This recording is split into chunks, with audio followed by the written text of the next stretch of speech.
Bonjour les gars, donc vous voyez je suis retourné à l'école, là je suis au lycée, dans un des laboratoires que vous connaissez sans doute, même si on travaillait plutôt dans celui de l'autre côté du couloir.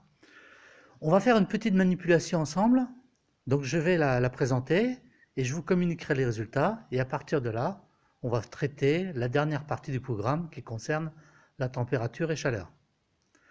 Alors d'abord la température, comment elle se mesure? Eh bien pour mesurer la température, on utilise un thermomètre. Voilà. Vous voyez ici j'ai un thermomètre, alors donc ici il y a un thermomètre là qui est gradué de -20 à 50 degrés celui-là.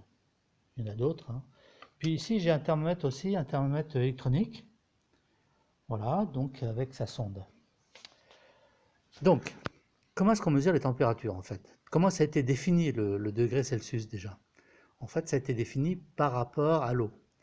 Quand l'eau est sous forme de glace, on considère que c'est 0 degré. Quand l'eau bout, on considère que c'est 100 degrés.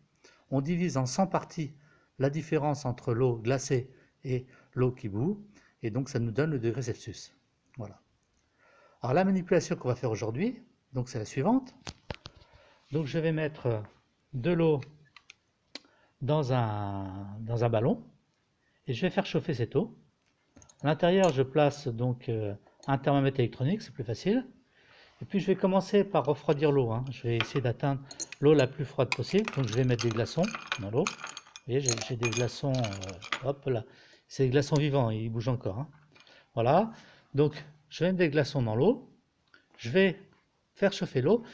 Je vais mesurer le temps. Je vais chronométrer. Et pendant une vingtaine de minutes, je vais faire chauffer le ballon en démarrant à la température la plus basse. Et puis je vais relever les températures en fonction du temps. Voilà.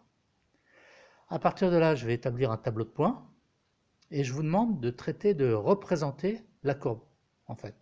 La courbe, en abscisse le temps et en ordonnée la température que j'aurai relevée. Donc je vous communique le tableau par mail, hein, ou par WhatsApp, hein, et puis après, vous allez me faire une photo de votre graphique, vous allez me l'envoyer par WhatsApp, d'accord?